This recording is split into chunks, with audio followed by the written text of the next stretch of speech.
प्यारे बच्चों, मैं राजवीर सिंह, एलिमेंट्री हेडमास्टर, राजकीय माध्यमिक विद्यालय सिवाच, जिला भिवाड़ी। आज के इस पाठ में हम कक्षा 8 के एक महत्वपूर्ण विषय के बारे में पढ़ेंगे, जिसका नाम है बल और दाब, जिसे अंग्रेजी में हम फोर्स और प्रेशर भी कहते हैं। तो बच्चों, इस पाठ में हम पढ़ेंगे कि बल की परिभाषा क्या है, दैनिक जीवन में बल का प्रयोग क्या है, बल का कारण क्या है, यानी बल लगता क्यों है, बल के इतिहास के बारे में, बलों की खोजबीन और बल कितने प्रकार के होते हैं के बारे में पढ़ेंगे। तो आइए शुरुआत करते हैं बल से। बच्चों, बल क्या होता है? देखिए, किसी वस्तु पर लगने वाले धक्के या खिंचाव को बल कहते हैं। यानी किसी वस्तु पर धक्का लगता है या उस वस्तु को दूसरी वस्तु अपनी ओर खींचती है, दोनों ही स्थितियों में हम कहेंगे कि बल का प्रयोग हो रहा है। तो बच्चों, दैनिक जीवन में हम बल का प्रयोग कहाँ कहाँ करते हैं? देखिए, किसी भी वस्तु की गति में परिवर्तन लाने के लिए, यानी गति को बढ़ाने या कम करने के लिए हम बल का प्रयोग करते हैं। किसी वस्तु की दिशा में परिवर्तन करने के लिए, यानी कोई वस्तु है, हमें उस वस्तु की दिशा बदलनी है, दोनों ही स्थिति में हम बल का प्रयोग करते हैं। इस बात को समझने के लिए हम एक उदाहरण लेते हैं। मान लो कि आपके पास एक फुटबॉल है और किसी दूसरे बच्चे ने उसको आपकी तरफ फेंका है। यदि आप उसे जोर से किक मारते हैं तो उसकी गति में परिवर्तन हो जाता है, यानी उसकी गति और तेज हो जाती है। आप उसकी दिशा में भी बदल सकते हैं, यानी आप अपने पैरों से उसे किसी भी दिशा में फेंक सकते हैं। इन दोनों ही स्थितियों में आपने बल का प्रयोग किया। आप उसको रोक भी सकते हो, यानी बल का प्रयोग उसे रोकने या बिल्कुल स्थिर करने में भी किया जा सकता है। किसी वस्तु के आकार में परिवर्तन लाने के लिए भी बल का प्रयोग किया जा सकता है। हमारे चलने, भागने, उठने, बैठने आदि सभी प्रकार के नित्य कार्यों में भी बल का प्रयोग होता है। तो बच्चों, बल कैसे लगाते हैं?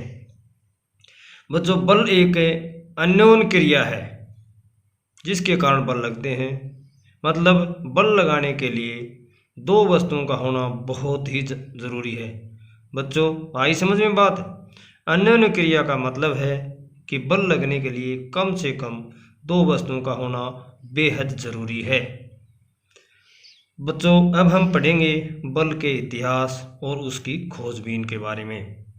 तो एक बहुत ही बड़े वैज्ञानिक हुए थे जिनका नाम आइजैक न्यूटन था, जिन्होंने गुरुत्वाकर्षण बल यानी ग्रेविटी की खोज की थी। उनके सम्मान में बल की जो इकाई है उसका नाम न्यूटन रखा गया है। यानी जो न्यूटन वैज्ञानिक थे उनके नाम के से ही न्यूटन के बल की इकाई का नाम न्यूटन रखा गया है। तो बच्चों, कोई आपसे पूछे कि बल की इकाई क्या है तो आप क्या बताना कि न्यूटन है। तो अब बच्चों, अब हम पढ़ेंगे बलों की खोजबीन। तो बच्चों, यहाँ आपको 3 चित्र दिखाई दे रहे हैं। पहले चित्र में एक व्यक्ति किसी बड़े से डब्बे को एक तरफ यानी एक ही दिशा में धकेल रहा है। दूसरे चित्र में कोई 2 व्यक्ति एक ही दिशा में बड़े सारे डब्बे को धकेल रहे हैं, यानी एक व्यक्ति उसको धकेल रहा है, दूसरा व्यक्ति उसी दिशा में खींच रहा है उसको। और तीसरे चित्र में 2 व्यक्ति एक अन्य बड़े सारे गोलाकार गोले को धकेल रहे हैं। परंतु बच्चों, आपने ध्यान दिया होगा कि इसमें दोनों व्यक्तियों की दिशा विपरीत है, यानी दोनों एक दूसरे के आमने सामने बल लगा रहे हैं। तो बच्चों, हमने क्या सीखा? यदि बल एक दिशा में लगता है तो बल क्या होता है बच्चों? जुड़ जाता है। मान लीजिए कि एक व्यक्ति 5 न्यूटन बल लगाता है और दूसरा व्यक्ति 10 न्यूटन बल लगाता है, दोनों एक ही दिशा में बल लगा रहे हैं, तो कुल बल यानी दोनों बलों का योग यानी जोड़ क्या बन जाएगा, 5 न्यूटन प्लस 10 न्यूटन यानी 15 न्यूटन बल लगेगा। परंतु यदि वही बल विपरीत दिशा में लगाते हैं तो जो कुल बल होगा वह उन दोनों का अंतर होगा, यानी डिफरेंस होगा, यानी 10 - 5 10 न्यूटन होगा। इस प्रकार बच्चों हमने क्या सीखा कि बल एक दूसरे से बड़ा हो सकता है, छोटा हो सकता है और बराबर भी हो सकता है। अब आगे बच्चों, बल की प्रबलता उसके परिमाण से मापी जाती है, यानी बल की प्रबलता किससे मापी जाती है बच्चों, उसके परिमाण से। बल क्या है, एक सदिश राशि है जिसका उल्लेख करने के लिए हमें उसके परिमाण के साथ साथ उस दिशा का उल्लेख करना भी आवश्यक है जिसमें बल को लगाया गया है। यानी ऐसी कोई राशि जिसमें परिमाण तथा दिशा दोनों हों उसे सदिश राशि यानी वेक्टर क्वांटिटी कहा जाता है, जिसमें बल को लगाया गया है। यदि लगाए बल के परिमाण या दिशा में परिवर्तन किया जाए तो उसका प्रभाव बदल जाता है। तो अब बच्चों, बल किसी वस्तु की गति की अवस्था में परिवर्तन कर सकता है। तो किसी वस्तु की गति की अवस्था का वर्णन बच्चों हम उसकी चाल तथा गति की दिशा से किया जा सकता है। जैसे बच्चों, एक फुटबॉल है, वह किसी गति से आ रहा है और वह किस दिशा से आ रहा है, यानी हम उस पर बल लगाएं तो हम उसकी दोनों ही स्थितियों को बदल सकते हैं। क्या क्या बदल सकते हैं बच्चों, उसकी दिशा को भी बदल सकते हैं और हम उसकी चाल को भी बदल सकते हैं, यानी उसकी दोनों ही स्थितियों को, दिशा और चाल। तो बल के द्वारा बच्चों हम किसी वस्तु के आकार में भी बदलाव कर सकते हैं।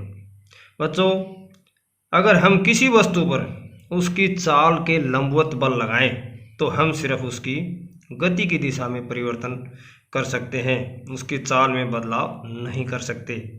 परंतु यह आवश्यक नहीं है कि हर बार बल लगाएं और दिशा में परिवर्तन हो जाए, क्योंकि कोई भी वस्तु उस पर लगने वाले कुल बल के कारण ही दिशा में परिवर्तन करती है। बच्चों, गति की अवस्था में परिवर्तन के अलावा हम बल के उपयोग से किसी वस्तु के आकृति में भी परिवर्तन ला सकते हैं। यानी बच्चों, जैसे कि किसी गुब्बारे को हम दबाते हैं तो उसके आकार में परिवर्तन हो जाता है। इसी प्रकार जो आप पानी की बोतल लाते हैं, प्लास्टिक की बोतल, अगर हम इसको दबाएंगे तो भी उसके आकार में परिवर्तन हो जाएगा। अब बच्चों, बल के प्रकार। तो बच्चों, बल सामान्यतः 2 प्रकार के होते हैं, एक संपर्क बल और दूसरा होता है असंपर्क बल। ये संपर्क बल में जब 2 वस्तुएं एक दूसरे के स्पर्श करें, जैसे कि हम नाम से ही पता चल रहा है कि उनके बीच लगने वाला बल संपर्क बल होता है, उसे संपर्क बल कहते हैं। जैसे घर्षण बल और उसके उदाहरण है पेशीय बल।